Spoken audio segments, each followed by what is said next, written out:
Hello നമസ്കാരം. സന്തോഷ് കുമാർ. വയനാട് കൽപ്പറ്റ നിയോജക മണ്ഡലം മുണ്ടക്കൈ മേഖലയിൽ ഉരുൾപൊട്ടി 129 പേരുടെ മൃതദേഹങ്ങൾ കണ്ടെത്തുകയും 211ഓളം പേരെ കണ്ടെത്താൻ ബാക്കി. ചൂരൽമല, പുഞ്ചിരിവട്ടം, പുത്തൂർ മേഖല ഗ്രാമങ്ങളിൽ വൻ നാശനഷ്ടവും നിരവധി വീടുകൾ, ഹോം സ്റ്റേകൾ, റിസോർട്ടുകൾ തകരുകയും മൃതദേഹങ്ങൾ ചാലിയാർ പുഴയിലൂടെ മലപ്പുറത്തെത്തുകയും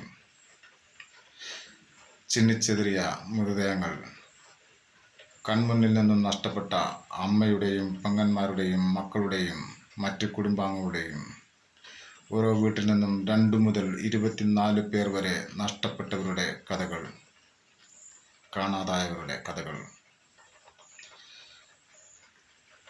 പ്രധാനമന്ത്രി, മുഖ്യമന്ത്രി, കേന്ദ്ര കേരള മന്ത്രിമാർ, രാഷ്ട്രീയ നേതാക്കന്മാർ, മറ്റ് സംസ്ഥാനങ്ങളിലെ മുഖ്യമന്ത്രിമാർ എല്ലാവരുടെയും സഹകരണം അടിയന്തര സാഹചര്യങ്ങളിൽ ഉണ്ടാവണമെന്നും വെള്ളവും വസ്ത്രവും ഭക്ഷണവും എത്തിക്കണമെന്നും ജില്ലാ കളക്ടറും കരസേന, NDRF, അഗ്നിശമന സേന, പോലീസ്, ഫയർഫോഴ്സ്, മറ്റ് രക്ഷാദൗത്യ സംഘങ്ങൾ ആദ്യ ദിനം രക്ഷാദൗത്യം രാത്രിയായതോടെ പൂർത്തിയാക്കുകയും നാളെ പുലർച്ചെ തകർന്ന പാലം സേന